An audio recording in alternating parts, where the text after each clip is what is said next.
So I just got done watching the new Captain America trailer, and I remembered a game that almost completely slipped my mind. The game I'm talking about is Captain America Super Soldier. Released all the way back in July of 2011, Super Soldier came out the same day as the movie it's based on, Captain America the First Avenger. I played this game for the first time years ago, way before I even knew what a trophy was. So I decided to go back and play it again, and while I'm at it, get the Platinum as well. It has a total of 51 trophies including the Platinum, and is estimated to be a 2 out of 10 on the difficulty scale if you play on easy, which for this video I didn't do. I'm also going to try my best to throw in as many tips and tricks as I can, since not much about this game's documented from a trophy standpoint, and what I could find I really had to search for.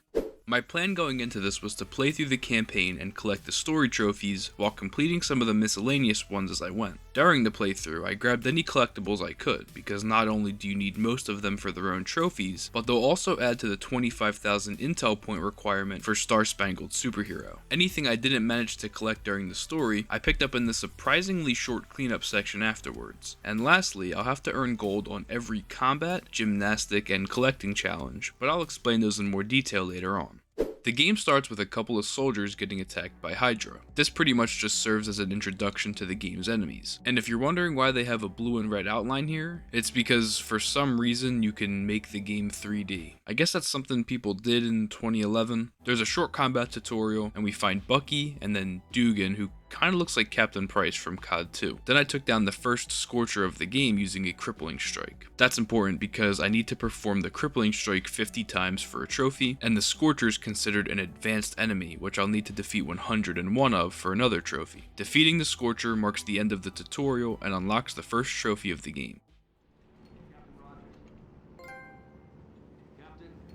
In the plane, we're introduced to a couple of the game's collectibles. First are these dossier folders that give 10 intel points each towards the requirement I mentioned earlier. These folders aren't tracked, and they respawn infinitely so you can collect them as many times as you want. Next are film reels. Each one's unique, and there's a trophy for collecting all 13. Now that we know what to be on the lookout for, the plane gets attacked by the castle's air defense cannon, and our first objective of the actual game is to jump out and find a way to destroy it, which leads to this guy getting absolutely crushed. A little later I came across the first Enigma keypad, which are usually pretty easy, besides one I'll show you later. Basically all you have to do is find the common character between both sides and match them up. When we got to the cannon I used the shield to disable it, and then I narrowly escaped to the first acrobat section of the game, where I achieved perfect timing 5 times and got grace under pressure. That was close. I should find a radio and report in. Then at the radio tower, I found the first of Zemo's family heirlooms, which comes with the first diary, which comes with the next trophy. Family heirloom. For a very strange family. In this game, there's multiple different types of Zemo heirlooms, which total to 31, and unlock a trophy when they're all collected. Anyway, Cap was able to contact headquarters and let them know that he was going for the second AA cannon. In the lower level of the library, I found a Zolo reel and got the trophy 24 frames a second. Then I found the first ceramic egg collectible, which is the only one that's tracked for a trophy but doesn't appear on the map. We'll be revisiting this later. I destroyed the second cannon and moved on to the next section where I collected a folder that put me over the 1,776 intel point mark and unlocked the 407 trophy. Also in this area, I started to blow up some of these red barrels because there's a trophy for causing 500 objects to explode. And inside this building, I had the perfect setup for another trophy where I had to take down 4 enemies with one use of the focus shield throw ability. The game even gave me all 4 focus bars I needed, but for some reason I only targeted 3 enemies. Upstairs in the same building, Cap was able to get back into contact with HQ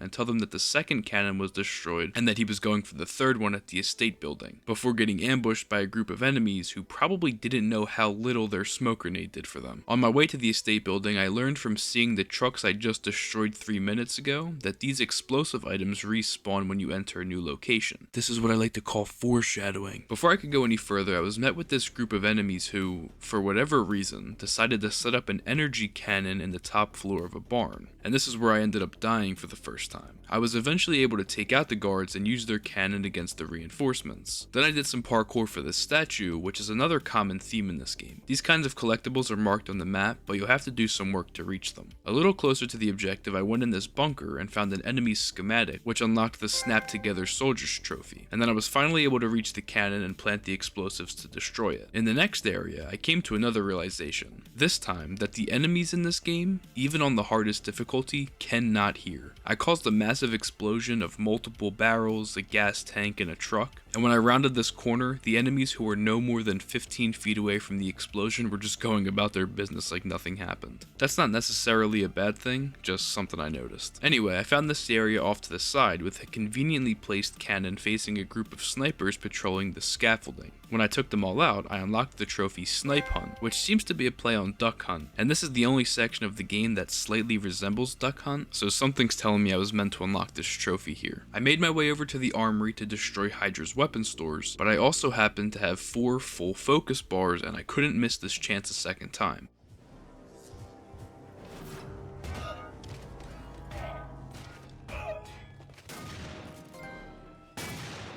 Then I planted the charges and made my escape.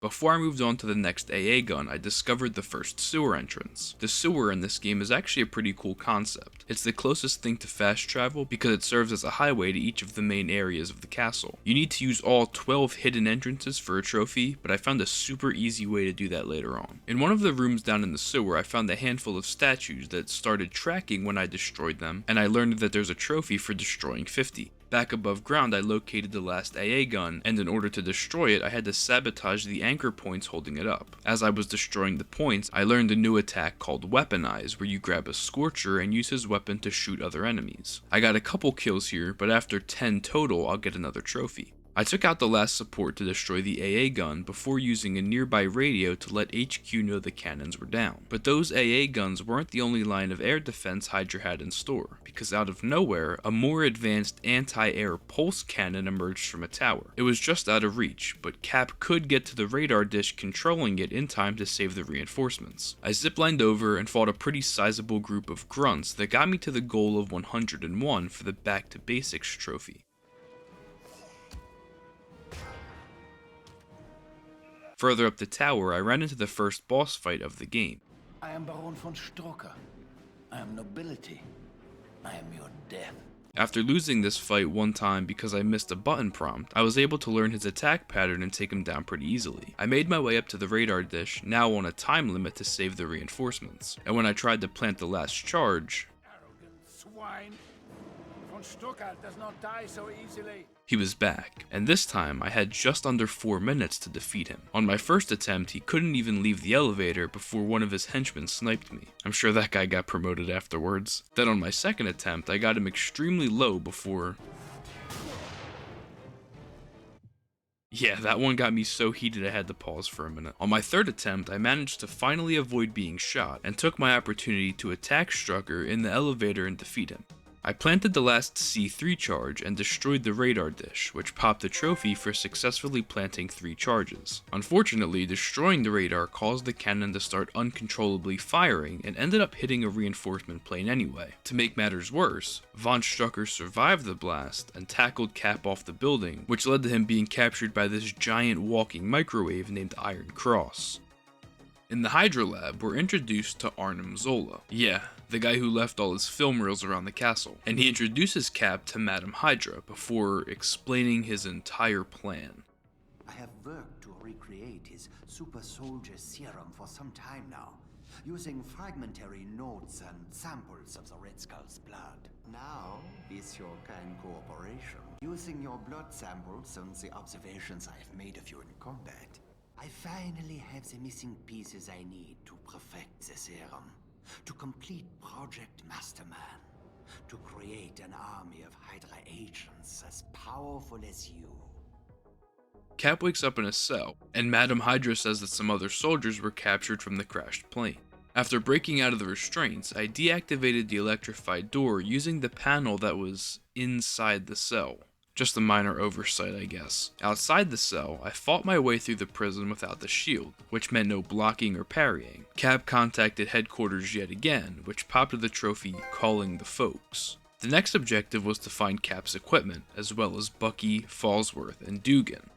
In the cell block, I ran into the newest enemy type, the Warden, and despite his tough looks, he went down as quickly as these last 2 sentences, and he didn't even do any damage to me. Now, remember the Enigma keypad I mentioned earlier? Well, here we are. Just take a look at this. And what did I do this for? A giant ceramic rooster. In the next room over, I grabbed the shield, and then found the utility belt soon after. Now, I'm not sure why I didn't record this next part, but I went further into the prison and found that Bucky was being held in the Statesville cell block. Inside the cell block, I found and solved the 13th Enigma keypad for the beautiful Mind trophy, then saved Bucky from the guards that were escorting him to a cell. Bucky and Cap devised a plan to get the soldiers out of the complex using Hydra's railway supply transport, and I went to distract the snipers to cover Bucky's escape. The soldiers boarded the train, and I got the gate open for them before using a cannon to provide some cover fire. After they were clear, Cap radioed Merida, who bailed out of the destroyed plane earlier and set up with a small crew at a mortar. Back inside, I destroyed a smaller AA cannon that's tracked for a trophy after destroying all 13. Inside the lab, the next objective was to find Fallsworth and Dugan, but along the way, there were some recently escaped from holding chambers. I soon found out that inside those chambers were the new enemy type, Screamers. These guys create a force field around themselves to deflect shield throws and close-up attacks, and also have the ability to shout sonic waves, hence the name. However, they become vulnerable after 3 of those shouts, and I was able to take him down and locate Dugan. He decides to go after the pulse cannon and send me after Madam Hydra, who has Fallsworth.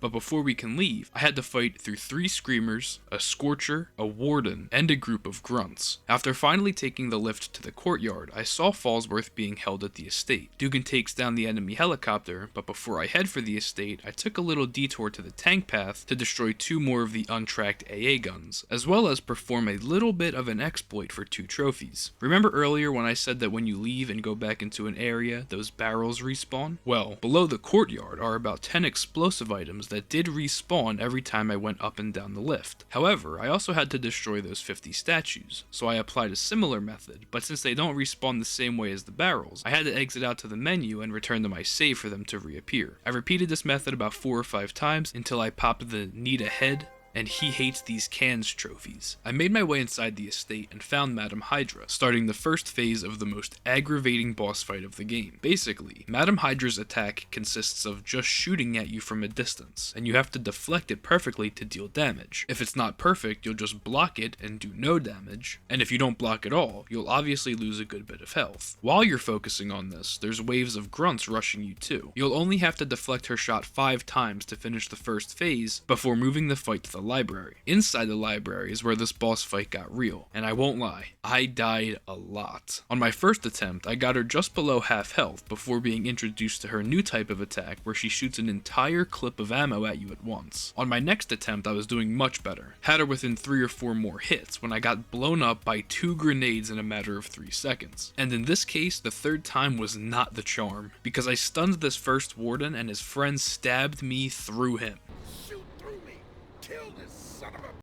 I died to a miraculous falling chandelier on my 4th attempt, and I forgot to block and got shot to death again on my 5th attempt. Then finally, on attempt number 6, I managed to survive and deflect Madam Hydra's last attack and defeat her. In this cutscene, she drops a crazy reveal before escaping through the wall to the East Bastion. If you call Zola master, then you're sicker than I... Zola, no. I answer to a greater power. The Red Skull? He's here? Tell me where. Now! Farewell, Captain. May your death be agonizing. On my way to the East Bastion, I took out 2 more AA guns in the orchard, and when I got there, I was able to contact HQ and tell them that Red Skull's on his way to the castle, and I also learned that he'll most likely arrive by Zeppelin. In order to get a visual on the Skull's arrival, I had to get down the rail line to the Eastern Bridge, nearest to the castle's air dock. In the elevator up, Dugan called to let Cap know he destroyed the pulse cannon. Then I stepped out of the elevator, took down this huge group of grunts admiring Dugan's work, and with impeccable timing, Red Skull's Zeppelin arrives and he steps onto the dock with the Cosmic Cube in hand, the device he'll use to activate something known as the Sleeper after Zola gets him the Super Soldier Serum. Then I used this hijacked train to move quickly to the castle's power plant, and as a way to make this entrance a little cooler, Cap turned himself into a human bullet and crushed every single bone in this Hydra agent's body. First I sabotaged the control box on top of the main tank, then I overloaded the tank array, and finally I shorted out the twin condenser's pressure release valve. And now that the power plant is done for, I got back on Red Skull's trail. I took a minute to change my suit, because this one has an ability where I take less damage. The thought process was that if the upcoming boss fights were anything like the Madam Hydra one, I'd need any advantage I could get. I finally caught up to the Skull and Zola in a massive facility, and saw the sleeper that they want to bring to life. It turns out I shut down the power a little too late. Now the only way to stop this is to get to Red Skull. As he's explaining that the sleeper can pull energy directly from the earth, Zola brings him the perfected Super Soldier Serum. But luckily, Cap was able to intervene and destroy the vial using a shield throw. This time, you may kill him. Painfully.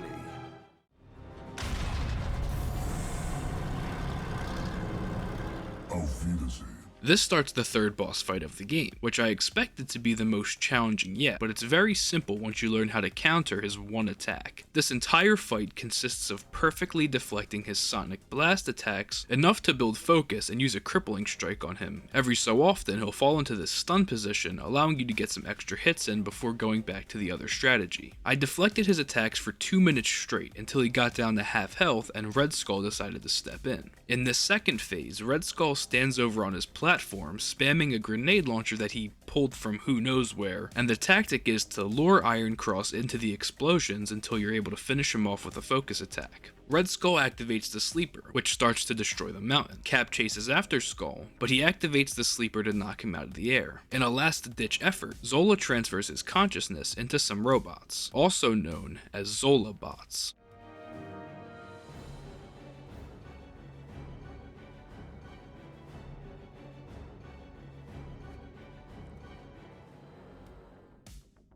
Cap woke up at the bottom of the destroyed castle, and I grabbed the last schematic of the game to get the deconstruction trophy. Back on the outside of the mountain, I completed the Dreisendrache Easter egg and destroyed another AA gun before a Hydra helicopter showed up to give that cannon I just used an actual purpose. After destroying the helicopter, I went down to the nearby sewer entrance to get to the tank path quicker, but when I was there, I realized that all the sewer entrances that were locked before are now unlocked. So in order to fast track the next trophy, I decided to use all the entrances from inside the sewer rather than finding them out in the map. As I was doing this, I found another Scorcher and weaponized him to take out a few more enemies and earn the Unfriendly Fire trophy. And when I used the last sewer entrance, I picked up the Sewer Rat trophy. At the tank path, I took down all of the Hydra guards, and there was one part in here that I actually think could have been in the movie.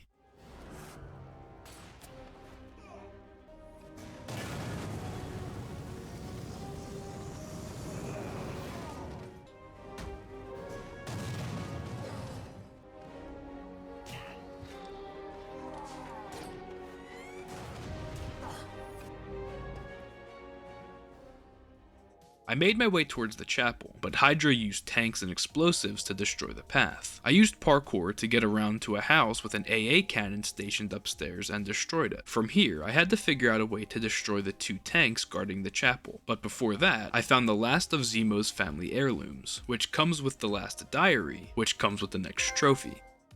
Then I took control of this unfathomably convenient rangefinder to call a mortar strike on the right side tank. This popped the "put a ring on it" trophy for directing my 3rd mortar strike, before going next door to ask if I could borrow the neighbor's rangefinder and destroy the one on the left. After they were both dealt with, I went into the chapel and found Falsworth trapped in a chamber similar to the ones from the lab earlier. Cap tried to radio Bucky and Dugan, but was interrupted by the arrival of the first Zola bot.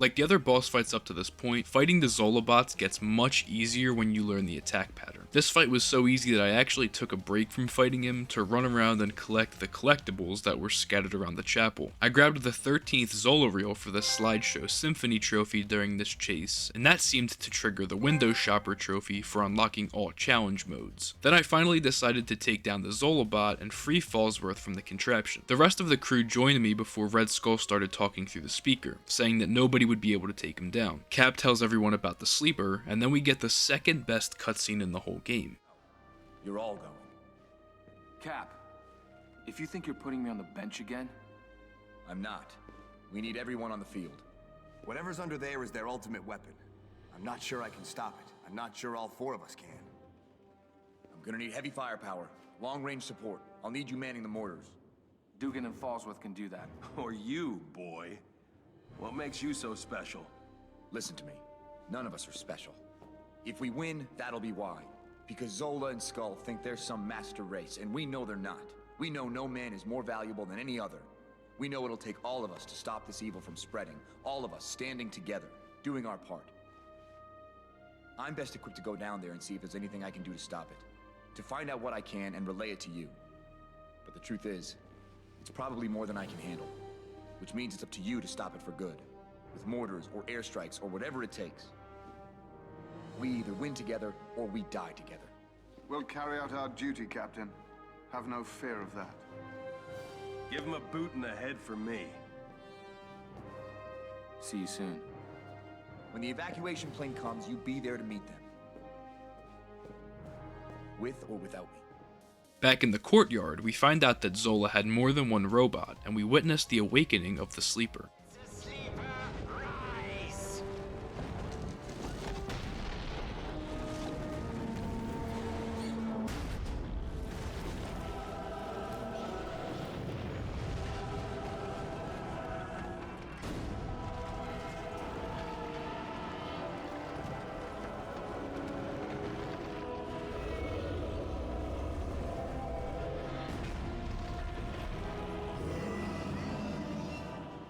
I destroyed the second Zolobot and used a nearby rangefinder to get mortar coordinates for Merida. The strike did some serious damage to the sleeper, taking out its right eye, but it changed its target from the planes in the sky to me. After a short chase, getting shot at by the sleeper, I found myself face to face with a third Zolobot, and despite him even having backup this time, the fight was over pretty quick. I called for another mortar strike and dodged the sleeper's attacks on my way to what was probably the largest battle in the game, against not only another Zolobot, but 16 other enemies as well. In the end, I was able to defeat them all and destroy the last Zolobot. Cap turned his attention back to the sleeper and noticed a weakness on his neck that he needed Dugan's help to expose. Dugan shoots the sleeper, causing it to lift its head up. I entered focus mode and lined up a shield throw that would sever 3 cables attaching the sleeper's head to its body. I threw the shield and successfully hit all 3 cables, decapitating and defeating the sleeper once and for all. And remember how I said that cutscene earlier was the second best? It's because this one right here is the first.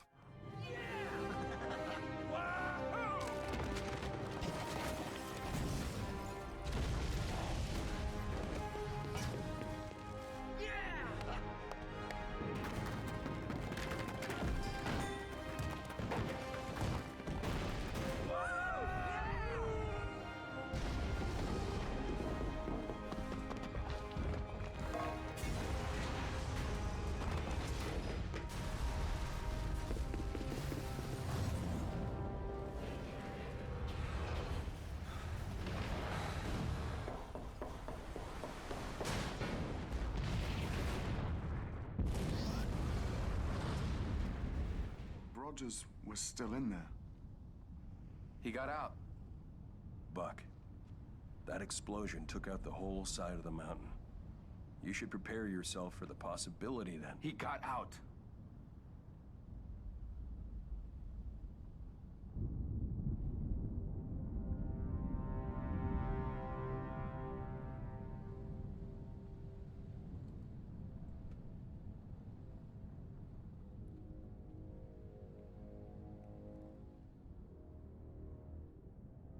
There!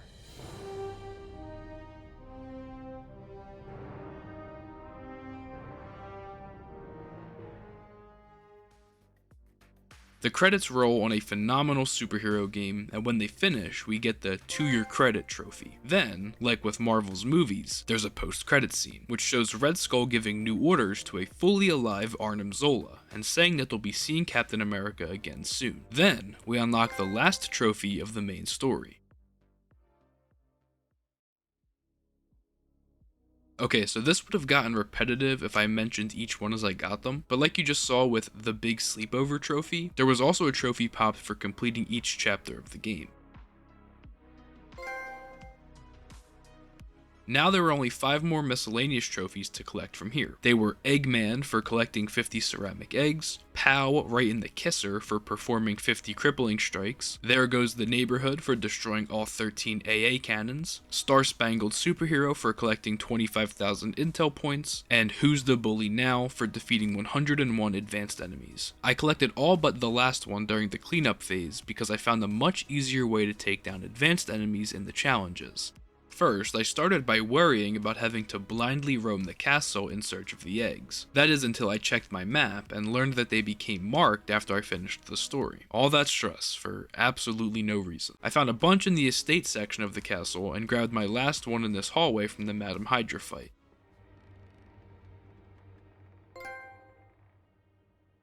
Then for the 50 crippling strikes, which I think I had about 35 of by the end of the game, I stood in groups of enemies spamming the counterattack button to build focus, and when I had enough, I'd use the crippling strike. Rinse and repeat this process enough times, and eventually the trophy popped.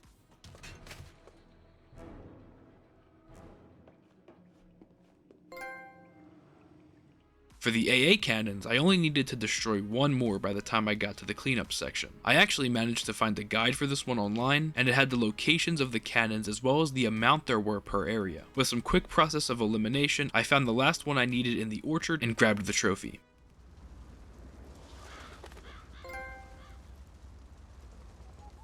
And when the AA gun blew up, it gave me just enough intel points to put me over the 25,000 mark and unlock the Star Spangled Superhero trophy.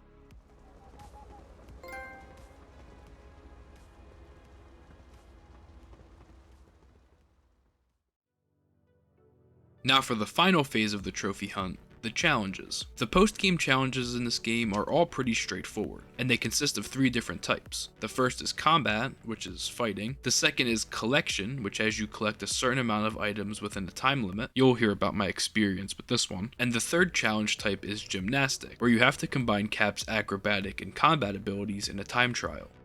We kicked this off with a combat challenge called Overdue Penalties, and to achieve a gold ranking, I had to defeat 4 waves of enemies in under 2 minutes. This was really easy since it was the first challenge of the game, and I was able to make it through all the waves in 1 minute and 20 seconds, earning Testing Waters for completing 1 challenge mode, and Begin a Trend for obtaining my first gold medal.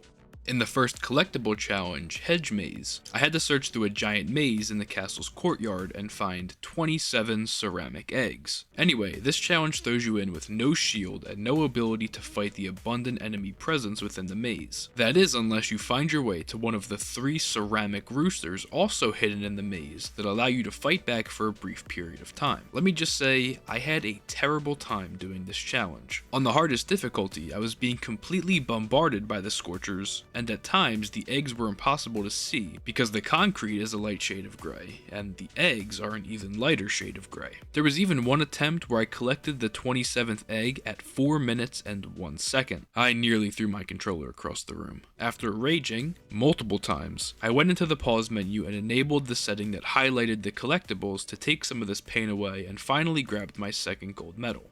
The first gymnastic challenge, called Up and Up, was super simple. All I had to do was get to the top of this rocket, take out the snipers guarding it, and plant the charges in under 1.5 minutes to get the next gold medal.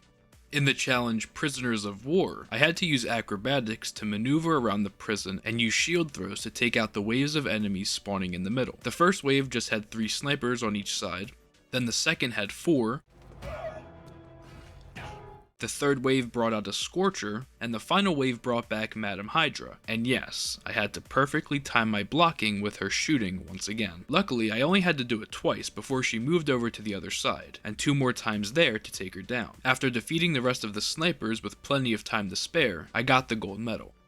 The next combat challenge was pretty unique, since it didn't count on me taking out a specific number of enemies or waves, but instead surviving for 5 minutes as endless enemies rushed me. At any given moment, there were at least 6 grunt enemies that constantly respawned, but to make it more interesting, there were also 2 scorchers that were infinitely replaced when I took down the previous ones. To some, this may have seemed like a huge challenge, but me, I saw opportunity. Remember that trophy I mentioned earlier? The one where I said I needed to defeat 101 advanced enemies? And remember even further back to the game's tutorial, where I mentioned that these Scorcher guys count as advanced? Well, there was no better opportunity to go for this trophy, so I made my way to the back of the ballroom to this cannon, and as wave after wave of grunts and Scorchers rolled in, I was there to take them out, basically spawn trapping them like it was Nuketown. Another plus to this cannon is that the enemies forget to attack you when you're using it, so you're also invincible. But after a few minutes of constant shooting to the left and right, I defeated my 101st Scorcher and unlocked the trophy Who's the Bully Now, as well as the next gold medal, and the trophy Freedom on a Roll for achieving gold in half of the challenges. Now with 5 of the challenges completed, and only 5 more to go, there were only 2 trophies standing between me and the platinum. Challenge 6 took me back up the tower from the story where I fought Strucker, and had me collect 5 of Zemo's family heirlooms in under 3 minutes while fighting off progressively more challenging enemies. 7 was another wave-based combat challenge, but the enemies were tougher and came in larger numbers than before. The 8th challenge took me back to the chapel, where I fought the first Zolobot, but this time I had to fight 3 in under 4 minutes. The second to last challenge required me to defeat 3 waves of enemies in under 3 minutes. It started fine, just putting me up against one Screamer. Then the second wave started and I had to defeat a Warden before 2 more Screamers spawned. It still wasn't too bad, but then the third wave started, and I had to defeat 3 Screamers, 2 Wardens, and a handful of Grunts, all at the same time. I managed to pull through though, and with over a minute to spare, I defeated the last enemy and got the 9th gold medal. Okay, so we got gold on every other challenge except for this last one, which is called Roboto. It's another combat challenge. And here you can see the last 2 trophies we need before the platinum, which is Tourist for completing all challenge modes once, Can't Stand Any Higher for getting 100% golds in every challenge. And then when we get both of those, it'll unlock the platinum trophy.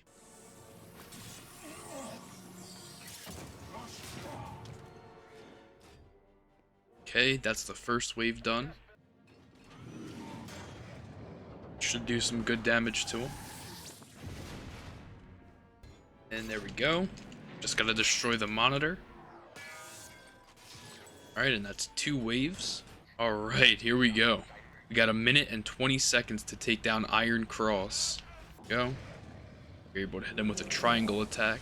Now we just gotta deflect those blasts back at him. I don't know if I'm gonna have enough time. Oh wait, we get more than 3 minutes. For some reason I thought it was 3 minutes. This might actually get him. Oh, okay, not quite. There we go. Now we definitely have him. And that's the last challenge. There's the trophy for doing all of them. There's for getting all the golds. And there's the platinum, the first Avenger. That's actually my first PlayStation 3 platinum trophy, so... Captain America Super Soldier was an extremely fun game to return to, and a really good time to platinum. It wasn't all that difficult, and the collectibles were very forgiving. Beyond the gameplay though, the story was also really fun. There were some moments that seemed a bit drawn out, but not nearly enough to overshadow how good the missions were. It's genuinely surprising to me that this game isn't talked about more, and I hope if some people see this we could talk about our memories with the game in the comments. I hope you enjoyed, and I hope you all have a great day. Peace out.